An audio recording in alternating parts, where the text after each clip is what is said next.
అందరికీ నమస్కారం. తెలుగు కథల సమాహారానికి మీ అందరికీ స్వాగతం. ఇప్పుడు మనం వినబోయే సీరియల్ స్త్రీ 8వ భాగం. రచన రంగనాయకమ్మ గారు. సుజ అదో మాదిరిగా నవ్వింది. ప్రొద్దున జామ చెట్టు మీద కాకరుస్తుంటే ఎవరో వస్తారే అంది అమ్మ. అలాగే నువ్వు రావటం గమ్మత్తుగా ఉంది అంది.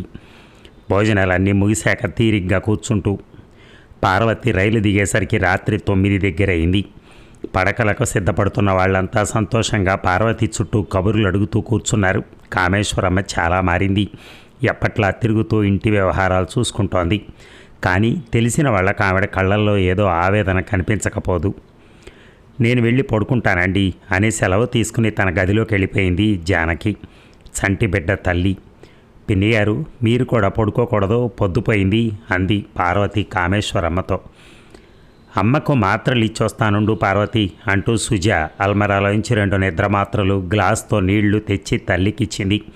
కామేశ్వరమ్మ మాత్రలు మింగి లేచి కబుర్లు వేసుకు కూర్చోక మీరు కూడా తొందరగా పడుకోండి అంటూ హెచ్చరించి వెళ్ళింది. నాన్న పోయిన దగ్గర నుంచి అమ్మకు నిద్ర మాత్రలు వేసుకోవటం బాగా అలవాటైపోయింది. అవి వేసుకుంటే కానీ నిద్రపోదు అంది సుజ పార్వతి దగ్గర కూర్చుంటూ. పోనీలే, ఇలాగైనా కాస్త శాంతిగా నిద్రపోతే అదే చాలు అంది పార్వతి. కాసేపు మాటలేమీ జరగలేదు. సుజ లేచి పక్కలు సర్దింది. నీకు నిద్రొస్తుందా పార్వతి? పడుకుంటావా? పడుకుంటానికి ఏం లేగాని కాసేపు కూర్చో, మాట్లాడుకుందాం. నువ్వు మొన్న పెద్ద ఉత్తరం రాసావు కదా, ఎందుకు ఇలా రాసిందా అని చాలా ఆలోచించాను. నాకేం తోచలేదు అంది పార్వతి ఉపోద్ఘాతంలా. సుజ మాట్లాడలేదు. చెప్పు సుజ, ఏమిటి విశేషాలు? సుజ ఏదో నిరాశతో నవ్వినట్టు నవ్వింది. ఏం విశేషాలున్నాయి పార్వతి? అలా కాదు, నీ ఉత్తరం చూసి ఏమో అనుకున్నాను కానీ నిన్ను చూస్తే ఏదో విశేషం ఉందనే అనిపిస్తోంది. అవునా? సుజ మౌనంగానే ఉండిపోయింది. నీ పెళ్లి సంబంధాల మాట ఏమైంది? ఏం చెప్పమంటావు పార్వతి? నీకెన్నో చెప్పుకోవాలనే ఉంది, కానీ చెప్పుకుని మాత్రం ప్రయోజనం ఏమిటి అనిపిస్తోంది. కానీ నీతోగాక ఇంకెవరితో చెప్పుకుంటాను? సుజ కంఠస్వరం భారమై మాటలు గాద్గదికమయ్యాయి. ఆశ్చర్యంగా చూసింది పార్వతి సుజ మొహంలోకి. ఏమిటి సుజ, ఎందుకంత బాధపడుతున్నావు? నీ మాటలేమిటో కొత్తగా ఉన్నాయి, ఏమైంది అసలు? సుజ కాసేపు ఊరుకునంది. ఎలా చెప్పాలో తోచటం లేదు. నాలా అక్కయ్య ఇంత కొట్టుకులాడుండదు. ఇన్ని విధాల వెనక ముందు ఆలోచించగలిగితే అంత సాహసం చేసి ఉండదు. సుజ విస్మయంగా చూస్తూ సుజ చేయి పట్టుకుంది పార్వతి. ఏమిటి నువ్వంటుంది అంది నిర్ఘాంతపోతూ. సుజాత మాట్లాడలేకపోయింది. నిజం చెప్పు సుజ, నా దగ్గర జంకుతున్నావా? నిజంగా నువ్వేదైనా గొడవలో చిక్కుకున్నావా? పార్వతి నిస్పృహగా అంది సుజ. తప్పంతా నాదే. మొట్టమొదటినే నన్ను నేను అదుపులో పెట్టుకోవాల్సింది, మనస్సును మందలించుకోవాల్సింది. ఎందుకంత పిచ్చిదాన్ని అయిపోయానో ఇప్పటికీ అర్థం కావట్లేదు. పార్వతి సుజ కళ్ళల్లోకి చూస్తూ అనునయంగా అడిగింది. నాకు చెప్పవు సుజ? నీటి ఆవిరితో నిండిన కారు మబ్బులకు చల్లని గాలి సోకి వర్షించినట్టుగా నెలల తరబడి భరించలేని వేదనతో భారమైపోయిన సుజ హృదయాన్ని ఆ లాలన ద్రవింపజేసింది. కళ్ళల్లో తిరుగుతున్న నీళ్లు తుడుచుకుంటూ పార్వతికి సమీపంగా జరిగి కూర్చుంది. ఇక సుజ జీవితంలో చంద్రశేఖరం అడుగు పెడతాడని పార్వతి ఎలా అనుకుంటుంది? అసలు అది సంభవమే అని సుజ ఎలా అనుకుంటుంది? జానకి స్నేహితురాలు వసుంధర, ఆమెకు పెళ్లి నిర్ణయమైందని పెళ్లికి నెలల కిందటే ఉత్తరం వచ్చింది. ముహూర్తం నిర్ణయించాక కామేశ్వరమ్మ పేర కూడా శుభలేఖ పంపింది వసుంధరకు జానకికి ఉన్న స్నేహం చిన్ననాటిది. కాలేజీలో చేరి BA పాస్ అయిన వసుంధర 3rd ఫారంతోనే చదువు చాలించుకున్న జానకిని మర్చిపోలేదు. జానకి పెళ్లిలో అంతా తనే అయి తిరిగింది. ఆ రోజుల్లోనే కామేశ్వరమ్మ ప్రేమాభిమానాలు పొందగలిగింది. అలాంటి వసుంధర తన పెళ్లికి కామేశ్వరమ్మను కూడా రమ్మంటూ మరీ ప్రాధేయపడుతూ రాసింది. స్నేహితురాలి పెళ్లికి తను బయలుదేరటమే కాకుండా ఆడబిడ్డను కూడా బయలుదేరదీస్తున్న కోడల్ని వారించలేకపోయింది కామేశ్వరమ్మ. విజయశాస్త్రిని కూడా రమ్మని జానకి అడిగితే కేసులు ఏవో వ్యవహారాలని పాఠం అప్పచెప్పాడు. చివరికి వసుంధర పెళ్లికి వదిన ఆడబిడ్డల ప్రయాణం ఖాయమైంది. సుజ కాలేజీ మానేశాక బయటికి వెళ్ళటమే అరుదు. బంధువులు ఇళ్ళకి రాకపోకలు ఏనాడో బంద్ అయిపోయాయి. చాలా కాలం తర్వాత ఆ ప్రయాణం సుజాతకేదో భయంగా తోచింది. మండు వేసవిలో పెళ్ళిళ్ళ రోజుల్లో రైలు ప్రయాణాలు ఎలా ఉంటాయో అలాగే జరిగింది ప్రయాణం. పెళ్లి పెద్దలను ఆహ్వానించి తీసుకెళ్ళటానికి స్టేషన్కి వచ్చాడు చంద్రశేఖరం. వసుంధర అన్న. జానకి కూడా చంద్రశేఖరాన్ని అన్నయ్య అని పిలుస్తుంది చిన్నతనం నుంచి. ఈవిడ మా ఆడబిడ్డ, పేరు సుజాత. పేరులాగే తను కూడా అందంగా ఉంటానని చాలా గర్వంలే అంటూ జానకి ఆడబిడ్డను చిలిపిగా పరిచయం చేసింది పెళ్లివారికి. సుజా వదిన గారికి కోపంగా చూస్తుంటే నవ్వుతూ అన్నాడు చంద్రశేఖరం. అందంగా ఉండేవాళ్ళు గర్వపడటం సహజమే జానకి. సుజాకు నిజంగానే కోపం వచ్చింది.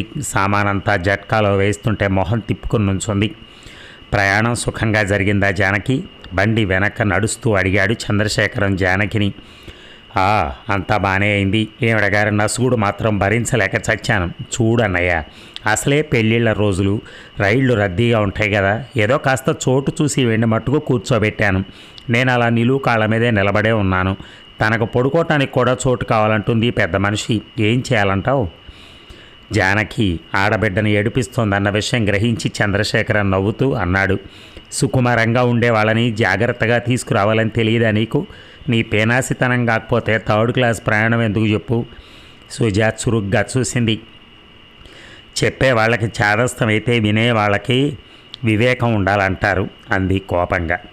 ఊరుకో జానకి, కబుర్లన్నీ ఇంటి దగ్గరే అన్నాడు చంద్రశేఖర్ జానకిని మందలిస్తున్నట్టుగా. నిజమేలే, మనం నోరు మూసుకోకపోతే ఈవిడ బండి దిగిపోయేలా ఉంది. జన సమ్మర్దం తగ్గగానే జట్కా వేగం అందుకుంది. వసుంధర సుజాత వచ్చినందుకు చాలా సంతోషపడింది. నిన్ను పంపించినందుకు అత్తగారికి ఎన్ని కృతజ్ఞతలైనా చెప్పుకోవాలి అంది సుజా చెయ్యి ఆప్యాయంగా పట్టుకుని. స్నానాలు కాఫీలు అయ్యాయి. జానకి ఆడబిడ్డ సంగతి కాస్త మరిచిపోయి స్నేహితురాలతో ముచ్చట్లలో మునిగిపోయింది. వాళ్ళ కబుర్లకు అంతరాయం కలిగించకుండా దూరంగా కిటికీ దగ్గరికి వెళ్ళి నిల్చుంది సుజాత. అటుగా వచ్చిన చంద్రశేఖరం సుజాను చూసి, ఎందుకు ఇక్కడ ఒంటరిగా నుంచున్నారు? వాళ్ళిద్దరూ కబుర్లలో మునిగి మిమ్మల్ని వదిలేసినట్టున్నారే అన్నాడు. సుజా తలైనా తిప్పి చూడకుండా కిటికీ అవతలకి చూస్తూ పర్వాలేదులేండి అంది. చంద్రశేఖరానికి నవ్వు రాబోయింది. ఈవిడకి నిజంగానే కోపం వచ్చింది కాబోలు. వసుంధరని పిలుస్తానుండండి అన్నాడు. వద్దొద్దు, వాళ్ళిద్దరూ చాలా కాలానికి కలుసుకున్నారు, మాట్లాడుకుంటున్నారు. నాకేం భయం? మీ మొక్కల్ని చూస్తూ నుంచున్నాను. చంద్రశేఖరం కదిలి వెళ్ళలేదు. మీకు పువ్వులంటే చాలా ఇష్టమా? చిత్రంగా చూసింది సుజా. ఏం మీకు పువ్వులంటే చాలా ఇష్టం లేదా? నవ్వాడు శేఖరం. నేనంత సున్నితమైన వాడిని కాదండి. అదంతా అనవసర ప్రసంగమేమో అనిపించింది సుజాతకి. తిరిగి జవాబు చెప్పకుండా కిటికీకేసి తల తిప్పుకుంది. వాళ్ళు ఎలాగో మాట్లాడుకుంటున్నారు, కాసేపు మీకు మొక్కలన్నీ చూపిస్తాను, రాకూడదు? అబ్బే వద్దులేండి, ఇక్కడి నుంచి అంతా కనపడుతోందిగా. ఇల్లంతా పెళ్లి సందడిలో మునిగి ఉన్న సుజాకు కాలక్షేపం కావటం కష్టంగానే ఉంది. వసుంధర చూపించిన పుస్తకాల బీరువా దగ్గర కూర్చుని అరలన్నీ చూసింది. అన్ని పుస్తకాలు ఒక్కసారిగా కళ్ళబడితే పెన్నిదేదో లభించినంత సంతోషం వేసింది. అన్నిటినీ వరుసగా వీణ మెట్లు మీటినట్టుగా వేళ్లతో తాకి చూసింది. తను వెళ్ళేసరికి అన్నీ చదివేస్తే అన్నీ. లోపలికి రాబోయిన చంద్రశేఖరం గుమ్మల్లోనే నిలబడిపోయాడు. కంగారుగా లేచి నుంచుంది సుజాత. ఆ డెస్క్లో నా పెన్నుంది, కొంచెం ఇస్తారా అన్నాడు. టేబుల్ దగ్గరికి నడవబోయి ఆగింది. మీరే వచ్చి తీసుకోండి, నేను బయటికి వెళ్తాను అంది. వద్దు, మీకు ఇక్కడే బాగుంటుంది, కూర్చొని చదువుకోండి, నాకింకేం పని లేదు, పెన్ను తీసుకుని వెళ్ళిపోతాను. బజారు నుంచి సామాన్లు వచ్చాయి, కాస్త లిస్టు రాయాలి అంటూ గదిలోకి వచ్చి డెస్క్ లాగి పెన్ను తీసుకుంటూ ఉంటే, ఇది మీ గదా అంది సుజాత. నవ్వాడు చంద్రశేఖరం. తెలిస్తే ఇక్కడ కూర్చునేవారు కాదా? ఇక్కడికి ఎవ్వరూ రారు, ప్రశాంతంగా ఉంటుంది, చదువుకోండి అంటూ వెళ్ళిపోయాడు హడావిడిగా. వెళ్తూ గది తలుపులు దగ్గరికి వేసి మరీ వెళ్ళాడు. సుజాత నెమ్మదిగా వెళ్ళి బీరువా ఎదుట నుంచుంది. ఓ పావుగంట వెదికి 4-5 పుస్తకాలు తెచ్చి దగ్గర పెట్టుకుని కుర్చీలో కూర్చుంది. పందిట్లో పెళ్ళవుతున్నది అంటూ బ్యాండ్ వాళ్ళు ట్యూన్ వాయిస్తున్నారు. వినాలనిపించి పుస్తకం గుండెల మీద పెట్టుకుని వెనక్కి వాలింది. జానకి విసురుగా గది తలుపులు తోసుకుని వస్తూ, ఆహా ఏం దర్జాగా పవళించావమ్మా, నిన్నీ మూల దాక్కుని కూర్చోమన్నానా నేను? నీ అతీగతి చూడటం లేదని అన్నయ్య మమ్మల్ని అందరినీ చివాట్లు పెట్టెళ్ళాడు, బయటకు వచ్చి అందరి దగ్గర కూర్చోరాదు అంది గబగబా. సుజా నవ్వుతూ, ఒక్కదాన్ని కూర్చోవటమే నాకు ఇష్టమని మీ అన్నగారితో చెప్పు, ఇక్కడ కూర్చుని హాయిగా చదువుకోమని నాకు చెప్పి గాలి దుమారంలో వచ్చి లాక్కెళ్ళమని నీకు చెప్పారేటాయన? ఆ తగు ఏదో తర్వాత వేసుకుంది కానీ లేచిరా తల్లి. లేత పసుపు రంగు జరీ చీర తీసి పెట్టాను పెట్టె మీద. పెళ్లివారు వచ్చే వేళ అయిందట, విడిదికి వెళ్దాం లే మరి. సుజా కుర్చీకి మరీ అంటుకుపోయింది. నేను చదువుకుంటాను వదిన, విడిదికి అక్కడికి తిరగటం నాకు సిగ్గు బాబు. సిగ్గు చిన్నప్పుడే పోవాలి కానీ ఇంకా ఎంతకాలం? పెళ్ళికొచ్చి పుస్తకాలు చదువుకుంటూ కూర్చుంటావా? ఇది ఎక్కడి చోద్యం? ముందు లేచి వస్తావా రావా? లేవక తప్పలేదు. పుస్తకం మూసి టేబుల్ మీద పెట్టి వదిన గారి వెనకే వెళ్ళింది సుజ. హాల్లోకి వెళ్ళేసరికి చంద్రశేఖరం ఎవరితోనో మాట్లాడుతున్నవాడు వెనక్కి తిరిగి చూస్తూ అన్నాడు, బస్సు వస్తోంది జానకి, మీరంతా తయారేనా? ఇదిగో ఈవిడగారిదే ఆలస్యం, అక్కడెక్కడో అంతఃపురంలో దూరి కూర్చుంది, వెళ్ళి లాక్కొచ్చాను. ఇక సింగారం చూడు ఎంతసేపు చేస్తుందో. పెళ్ళి పెద్దరికం అంతా తన ఒక్కదాని మీద అన్నట్టు తిరుగుతున్న జానకి సుజాని కూడా తన వెనకే తిరగమంది. నేను ఇలా తిరగలేను బాబు, పోయి గదిలో కూర్చుంటాను, ముహూర్తం వేళకి పిలువు, తప్పకుండా వచ్చి చూస్తాను అంటూ ప్రాధేయపడింది సుజాత. చాలే నీ అపురూపం నువ్వును అంటూ విసుక్కుంది జానకి. పోని సుజాని చదువుకొనివ్వద్దు, తనకంతా కొత్త, ఎలా తిరుగుతుంది అంది వసుంధర. నెమ్మదిగా వెళ్ళు సుజ, వెళ్ళి చదువుకో. ఇదిగో ఆ ముహూర్తం వేళకి నేనేం పిలవను, దాన్నే పిలుచుకోమని చెప్పి వెళ్ళు అంది కోపంగా జానకి. సుజ నవ్వుకుంటూ వెళ్ళిపోయింది. విడిదిలో దిగిన మగపెళ్లి వారి టిఫిన్లు కాఫీలు అయ్యాయి. 5-6 ఆడవాళ్లు పెళ్లి కూతురును చూస్తామంటూ బయలుదేరొచ్చారు. జానకి గబగబా వెళ్ళి ఆడబిడ్డను మళ్ళీ లాక్కొచ్చింది. ఓ పావుగంట అలాగే ఇబ్బందిగా కూర్చుని జానకి ఎటో వెళ్ళగానే లేచి చక్కాపోయింది సుజాత. గది తలుపులు బెడాయించుకొని మళ్ళీ కుర్చీలో చేరబడింది. పుస్తకంలో 10 పేజీలు తిప్పేసరికి కళ్ళు కూరుకుపోయాయి. తనకు తెలియకుండానే నిద్రలోకి జారిపోయింది.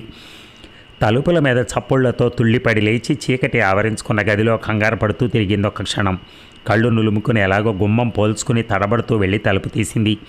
ఇదేమిటి ఇంత చీకట్లో కూర్చున్నారు? చంద్రశేఖరం ఆశ్చర్యంగా ప్రశ్నించాడు. చదువుతూ ఉండగా నిద్ర పట్టేసింది. అయ్యో, డిస్టర్బ్ చేసినట్టున్నాను. జానకి వాళ్ళు పందిట్లో ఉన్నారు, మిమ్మల్ని ఒకసారి పిలవమని జానకి చెప్పింది. అప్పుడే 9 అయిందా అంటూ ఆశ్చర్యపోయింది సుజ.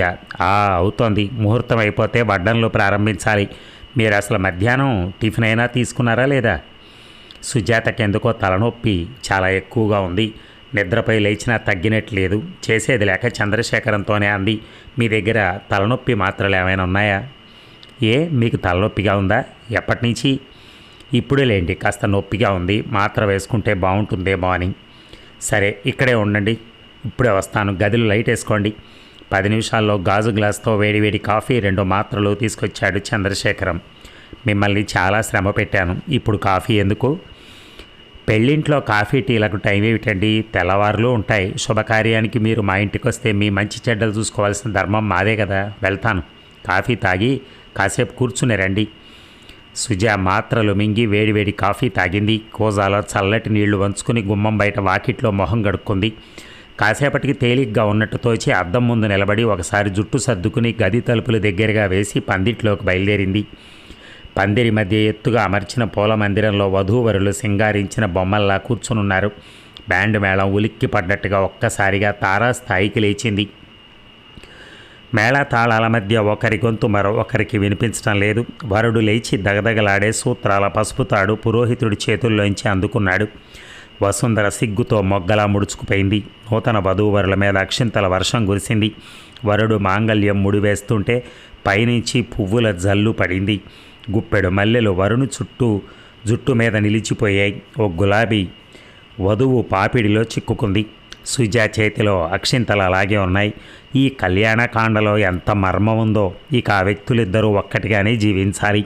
ఒకరు పువ్వు, ఒకరు తావి, ఒకరు తనువు, ఒకరు మనస్సు. చటక్కున పద్మజ మెదిలింది సుజా మనసులో. అక్కయ్య కూడా తల వంచుకుని పెళ్లిపీటల మీద కూర్చునుంటే అమ్మాయి ఎంత సంతోషించేదో.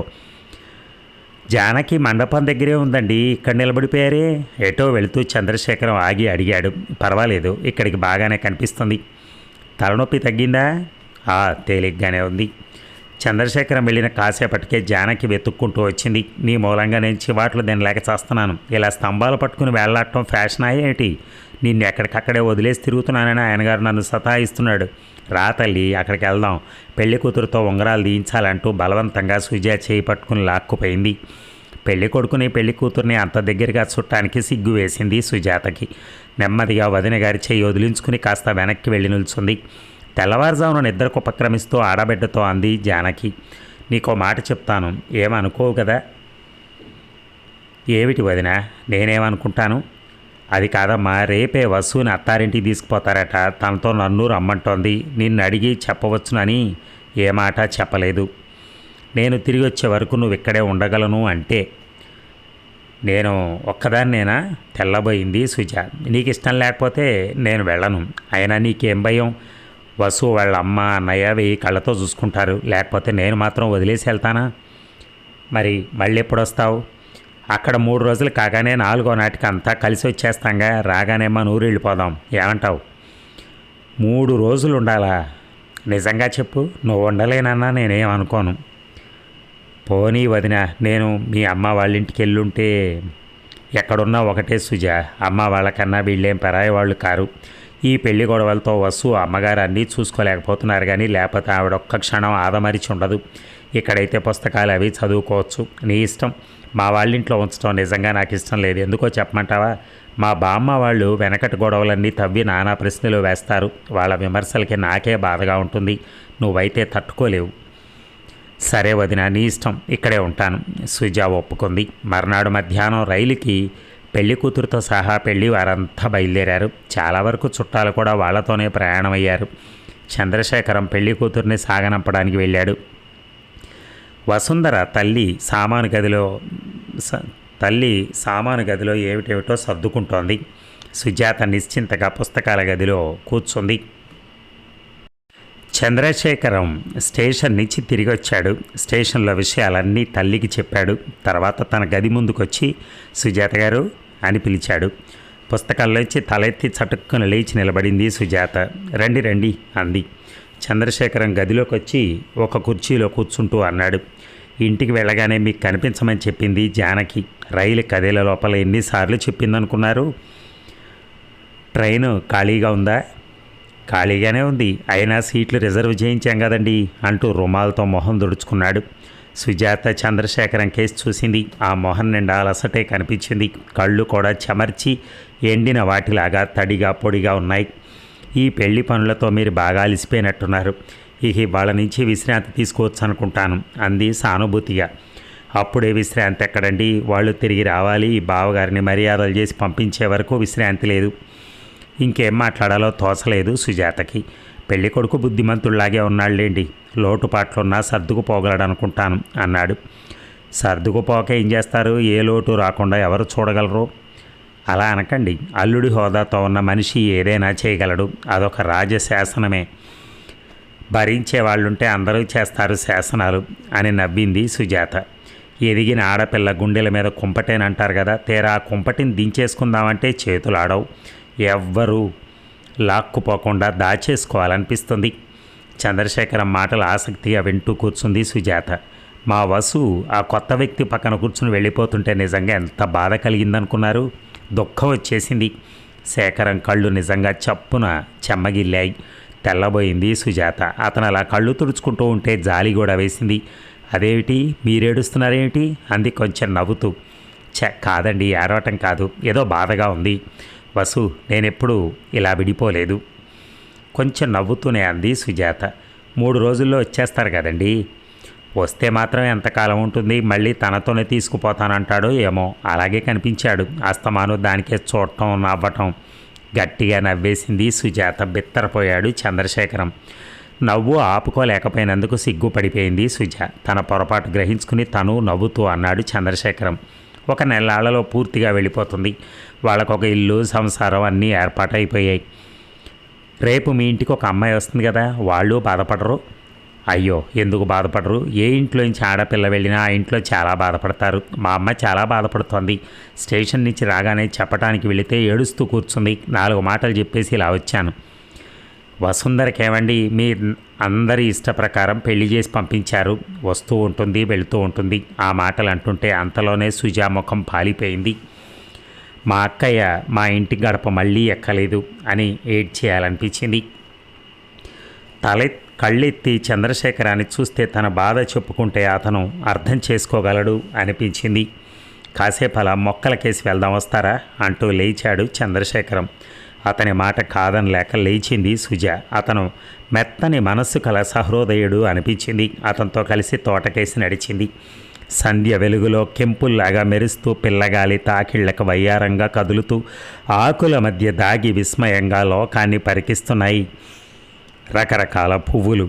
చంద్రశేఖరం గులాబీ తెంచి సుజాతకు అందించాడు. సుజాత దాన్నొక్కసారి ఆగ్రాణించి జడ మీద సర్దుకుంది. ఇక కూతురు లేచి ఇంట్లో సుజాత తిరుగుతూ ఉంటే కూతురు లేనింట్లో వసుంధర తల్లికి ఎంతో నిండుగా అనిపించింది. కొడుకు సుజాతతో మాట్లాడుతుంటే కూడా ముచ్చటగా అనిపించింది. పరాయి పిల్లల ధైర్యంగా తన ఇంట్లో ఉందని ఆవిడ సుజాతను 1000 కళ్ళతో చూసుకుంటూనే ఉంది.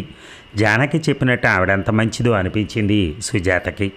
మీరు నదుల మీద ఆనకట్టలను ఎప్పుడైనా చూసారా? ఈ దగ్గరలో చూడొచ్చు అన్నాడు చంద్రశేఖరం సుజాతతో. లేదులేండి, వదిన వాళ్ళు వచ్చాక వెళ్దాం అంది సుజాత. వాళ్ళొస్తే మళ్ళీ వెళ్ళకూడదా? పదండి అలా తిరిగి వద్దాం, చిన్న ఆనకట్ట ప్రాంతం ఉంది, చూపిస్తాను. సుజాత సంశయంగా చూసింది. వెళ్ళిరా అమ్మా అంది చంద్రశేఖరం తల్లి.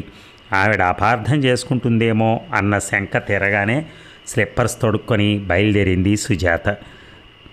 ప్రశాంతంగా ప్రవహిస్తున్న చిన్న నీటిపాయ కనపడింది. ఒడ్డు వెంట నడుస్తుంటే అంది సుజాత, ఎక్కడైనా కాసేపు కూర్చుందామని. ఏ అప్పుడే అలసిపోయారా?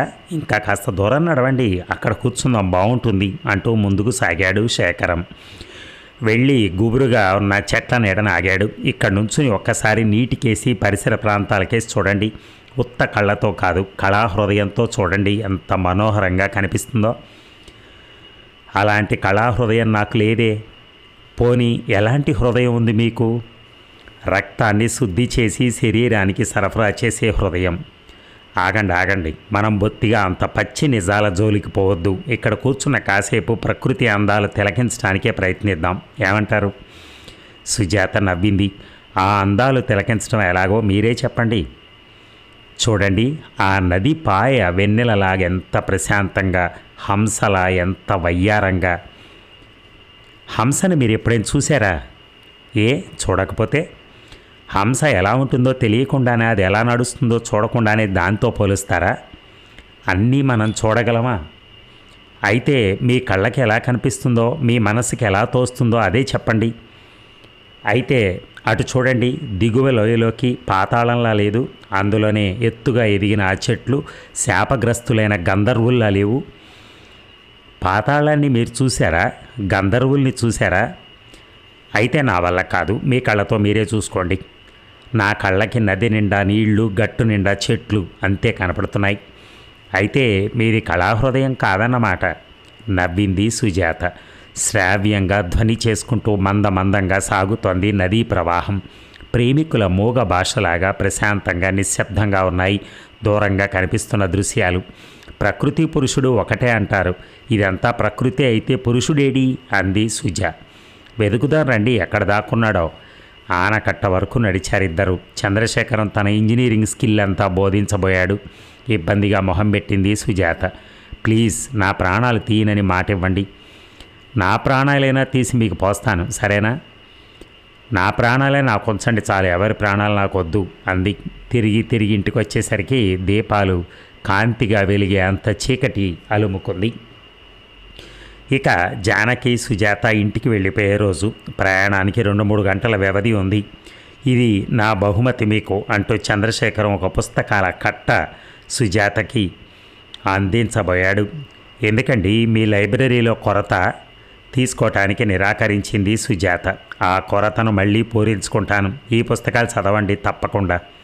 అప్పటికీ ఆ కట్ట అందుకోలేదు సుజ. నేను కొనుక్కుంటాను, వాటి పేర్లు రాసివ్వండి. నేను ఇస్తున్నాను మీకోసం, తీసుకోరా? సుజాత శేఖరం కళ్ళల్లోకి చూసింది. నేను ఇస్తున్నాను, ఆ మాటల్లో ఎంతో ఆప్యాయత. అటుగా వచ్చిన జానకి సంగతంతా తెలుసుకుని బెట్టు చేయక తీసుకోవమ్మా, పుస్తకాల పురుగువేగా, తగ్గ బహుమానమే ఇస్తున్నాడు అంది వంత పాడుతూ. సుజా చేయి చాచి ఆ కట్ట అందుకుంది. ఇచ్చిన ఆనందం చంద్రశేఖరం మొహంలోనూ, తీసుకున్న సంతోషం సుజా మొహంలోనూ స్పష్టంగా కనిపించాయి. చంద్రశేఖరం అక్కడి నుంచి వెళ్ళినట్టే వెళ్ళి అంతలోనే మళ్ళీ వచ్చాడు. జానకి లేదా? వసుంధర పిలిస్తే వెళ్ళింది. సుజాత పేపర్లో మునిగింది. నిట్టూర్చి వెళ్ళిపోబోయాడు చంద్రశేఖరం. సుజా పేపర్ తీస్తూ ఏం వెళ్ళిపోతున్నారు అంది మర్యాద కోసం. ఎందుకులేండి, చదువుకోండి, వెళ్తాను. మీరు వెళ్ళిపోతున్నారంటే నాకెందుకో చాలా బాధగా ఉంది. వసుంధర కొత్తగా వెళ్ళిన రోజు కనిపించిన బాధే కనిపించింది ఆ మొహంలో. అలాగే ధ్వనించే ఆ మాటలు కూడా. నేను వెళ్తుంటే మీకు బాధ దేనికి?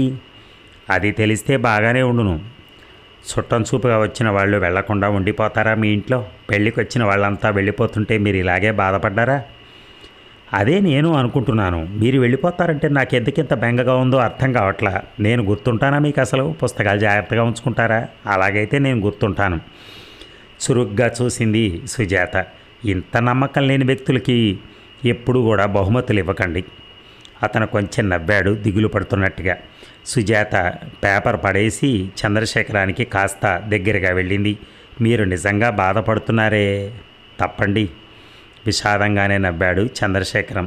ట్రైన్ కదులుతుంటే కనిపిస్తున్నంత వరకు బయటికి చూసింది సుజాత. మిమ్మల్ని విడిచి వెళ్ళిపోవటం నాకు బాధగానే ఉంది. నిజం అని చెప్పాలనిపించింది. ఆఖరి క్షణాల్లో వీలు కాలేదు. ప్లాట్ఫామ్ మీద మోగవాళ్ళ నుంచున్న శేఖరం దూరం అయిపోయాడు.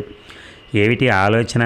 చేతులు లోపలికి పెట్టుకుని సరిగ్గా కూర్చో అంటూ మాటల్లోకి దించింది జానకి. వారం తిరగకుండా సుజాతకు ఉత్తరం వచ్చింది. అది చంద్రశేఖరం రాసిందని తెలియగానే సుజా హృదయం ఆగిపోయినట్టయింది. భయంతో ఉత్తరంతో మేడ మీదకు పరిగెత్తింది. సుజా, మీ అనుమతి తీసుకోకుండా ఇలా ఉత్తరం రాసినందుకు ముందు నన్ను క్షమించమని కోరుకుంటున్నాను. మీరు వెళ్ళిపోయిన రోజు నేను అన్నం తినలేదంటే, నిద్రపోలేదంటే నమ్ముతారా? అసలు ఇలా ఉత్తరం రాద్దామనే ఉద్దేశం అప్పుడు నాకు లేదు. ఉంటే ఇక్కడే మీ అనుమతి కోరేవాడిని. ఎందుకో ఇప్పటికిప్పుడు మీకు వ్రాయాలనిపించి ప్రారంభించాను. వసువు లేనప్పుడు మీరు మా ఇంట్లో ఉంటే ఎంతో తృప్తి కలిగింది నా మట్టుకు నాకు. అమ్మ కూడా మీరున్న 4 రోజులు ఇల్లు కళగా ఉందని పదే అంటోంది. ఈ 4-5 రోజుల నుంచి నా మనస్సు స్థిమితంగా లేదు. నేనేదో పోగొట్టుకున్నాను.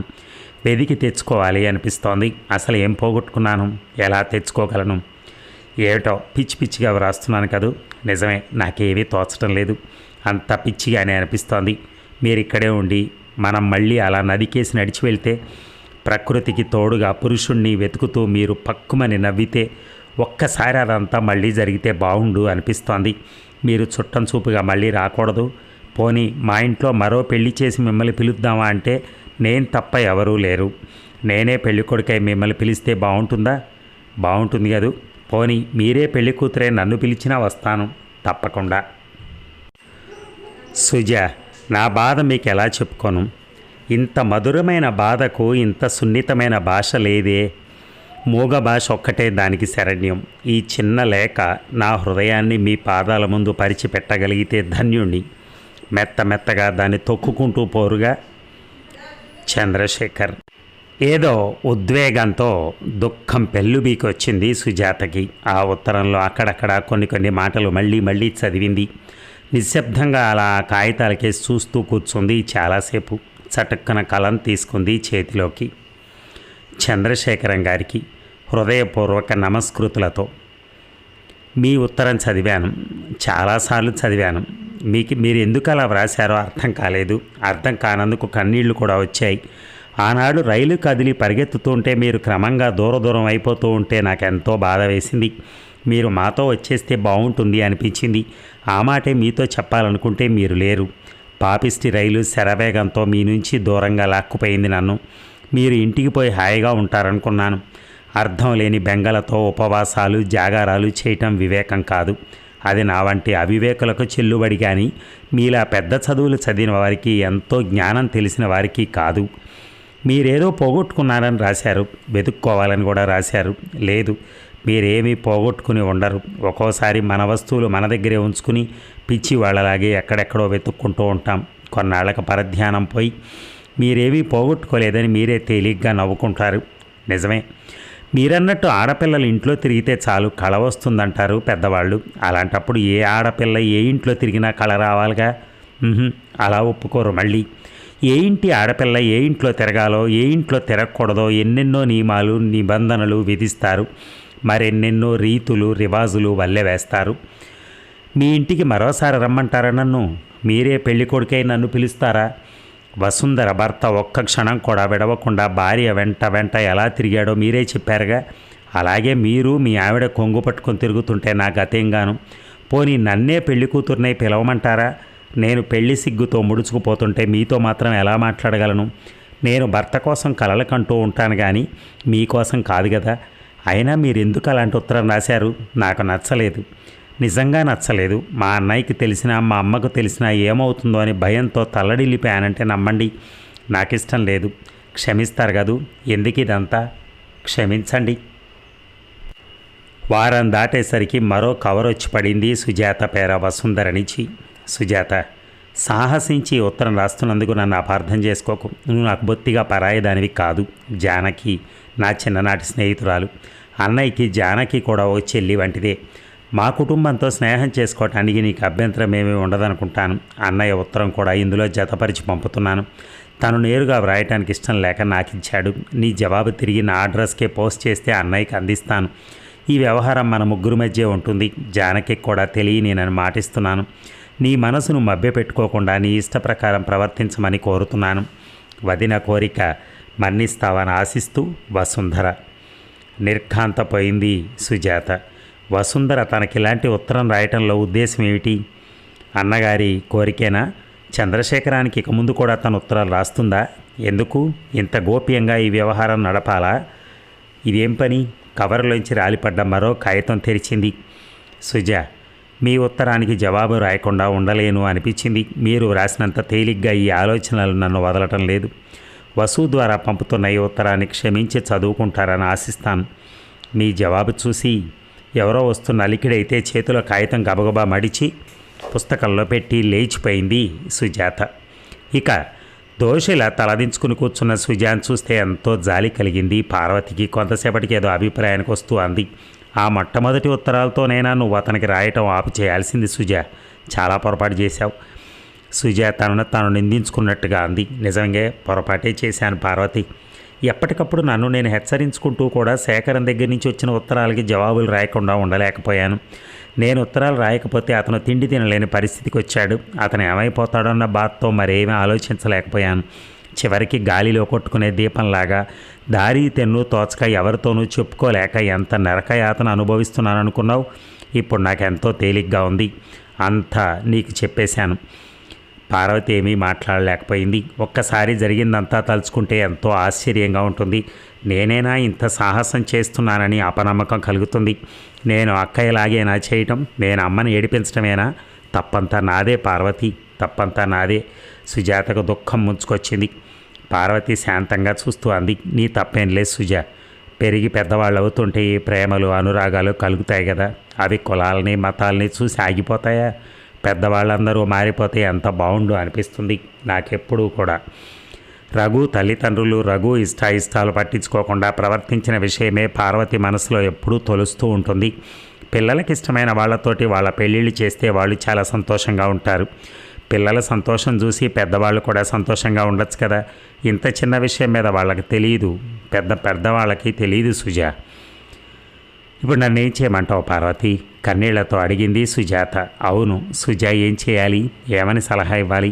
పద్మ చేసిన పనే సుజా కూడా చేస్తుందా? అయ్యో, తల్లి కుంగిపోతుంది కదా. నువ్వే చెప్పు, ఏం చేద్దాం అనుకుంటున్నావు అంది పార్వతి.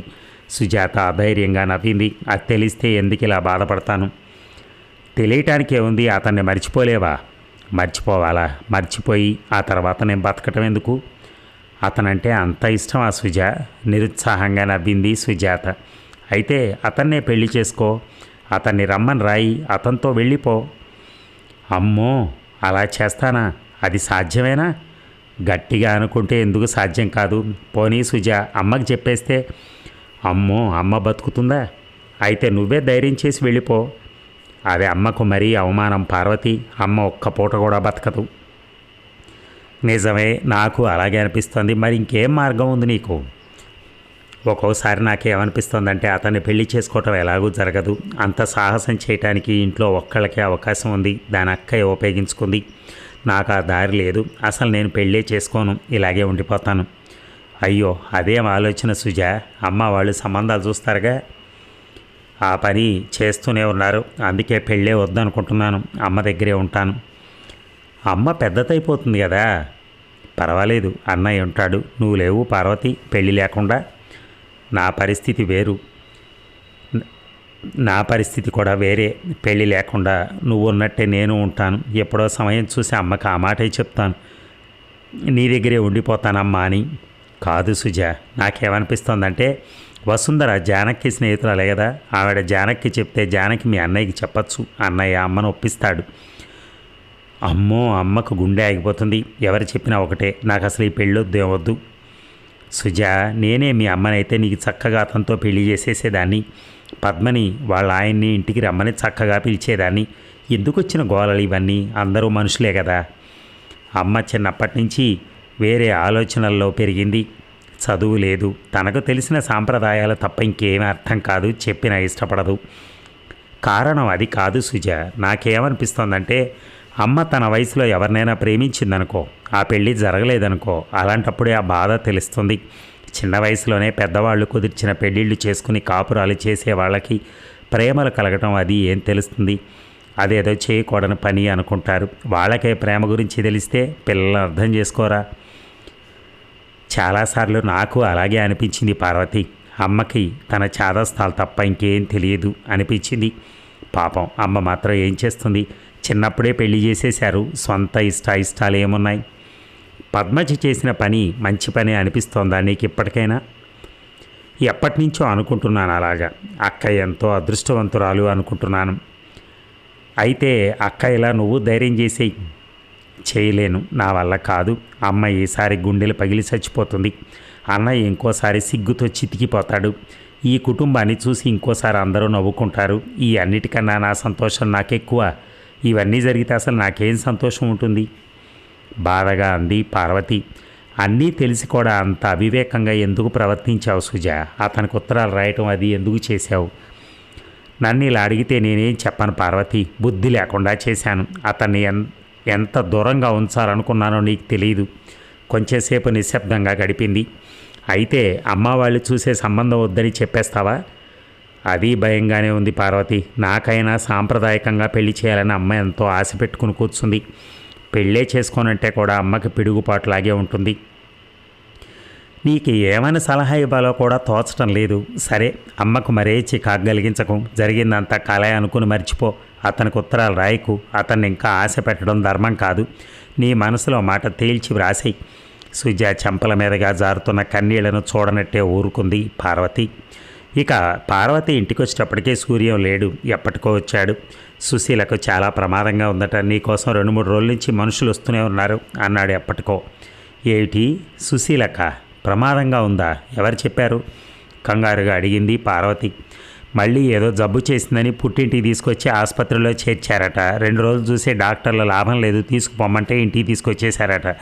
అస్తమాను నీకోసం అడుగుతోందట. నువ్వు ఊరెళ్ళావని విని నా కోసం మా అత్తగారింటికి కూడా వచ్చారు. 2-3 రోజుల్లో వచ్చేస్తావని చెప్పాను నేను నిన్న. పార్వతికి ఏమిటో నమ్మశక్యంగా లేదు. సుశీలకు మళ్ళీ ఎందుకంత జబ్బు చేసింది? చాలా ప్రమాదం అంటే చచ్చిపోదు కదా. రైలు దిగగానే ఈ కబురు తెలిస్తే పార్వతి ఎప్పుడో వెళ్ళిపోయేదే. ఇంటికొచ్చి గదులు తుడుచుకుని గిన్నెలు తోముకొని స్నానం చేసి కుంపటంటించి ఎసరు పెట్టింది. అప్పటికొచ్చాడు సూర్యం. సుశీలకి చాలా ప్రమాదం అంటూ. అన్నం వార్చేశాను, ఈ పూట కూర అది చేయలేను. ఏ పచ్చడి ముక్క వేసుకుని తినచ్చు. నేను ఒకసారి వెళ్ళొస్తాను, ఉంటావా ఇంట్లో? ఉంటాలే, ప్రయాణం కబుర్లు చెప్పేవే కాదు. రుక్కు కొడుకు ఎలా ఉన్నాడు? అసలు ఏ సుస్థి చేసింది? అంతా బాగానే ఉన్నారు, అట్నుంచి వచ్చి చెప్తాగా అంటూ ఆతృతగా బయలుదేరింది పార్వతి. గేటుకి ఇవతల నుంచి ఆ ఇంట్లోకి వచ్చేపోయే జనాన్ని చూస్తే పార్వతి గుండెలు దడదడలాడాయి. తడబడే కాళ్లతో అతి ప్రయత్నం మీద వేగంగా నడుస్తూ లోపలికి వెళ్ళింది. 2-3 కొత్త వాళ్ళు దిగాలుగా కనపడ్డారు. ఎవరో పార్వతిని గుర్తుపట్టి పిలుచుకెళ్ళారు. పార్వతి వచ్చిందర్రా, రామ్మరా, ఇలారా అంటూ కంగారుగా పిలిచింది ఒక ఆవిడ. ఈవిడేనేమిటి పార్వతి అంటే అన్నట్టు చాలా కళ్ళు పార్వతి కేసు చూశాయి. ఏమీ పట్టించుకోకుండా గబగబా సుశీల మంచం దగ్గరికి వెళ్ళింది పార్వతి. సుశీల పక్క మీద పడుంది, తల్లి దగ్గరే ఉంది. అమ్మా సుశీ, ఒకసారి చూస్తావు? పార్వతి వచ్చిందమ్మా.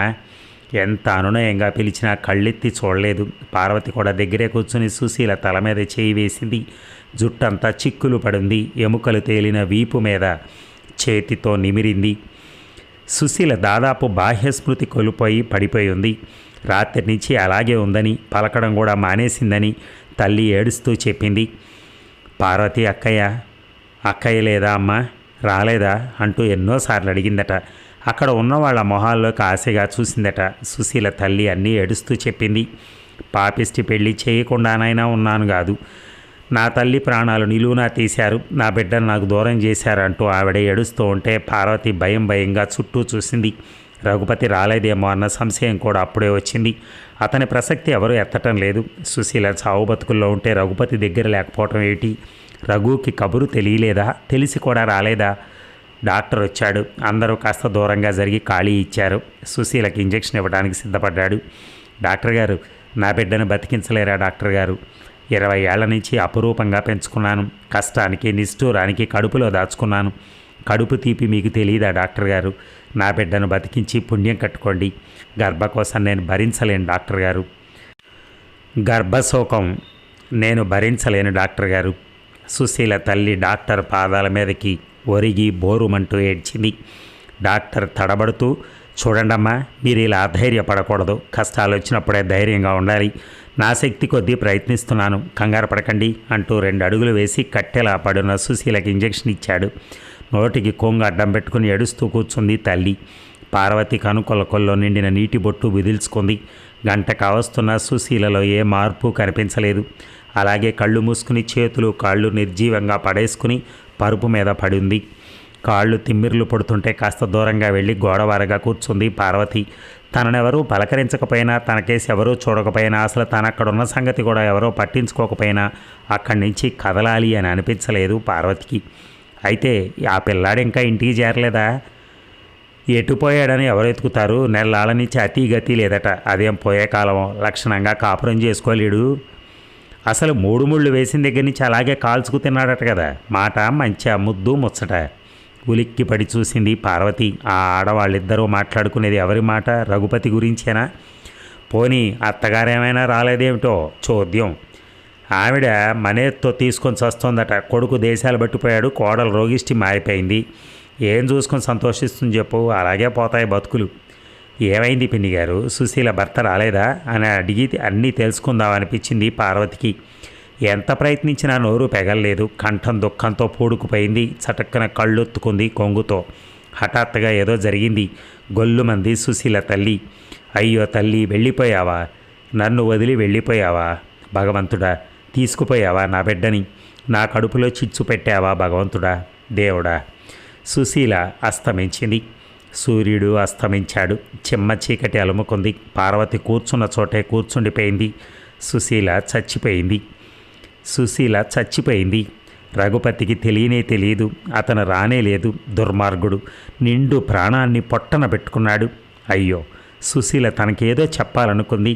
తన కోసం ఎంతో ఎదురు చూసింది. చివరి క్షణాల్లో ఎంత బాధపడింది. వెళ్ళిపోయింది.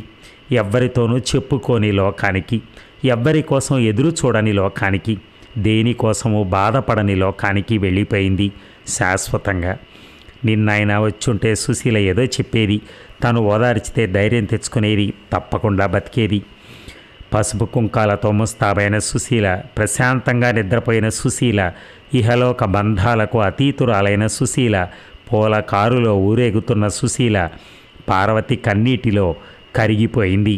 మరి కనిపించలేదు. మరి ఈ భాగం ముగిద్దామా? చివరి భాగంతో మీకు రేపు కనపడతాను. Thank you.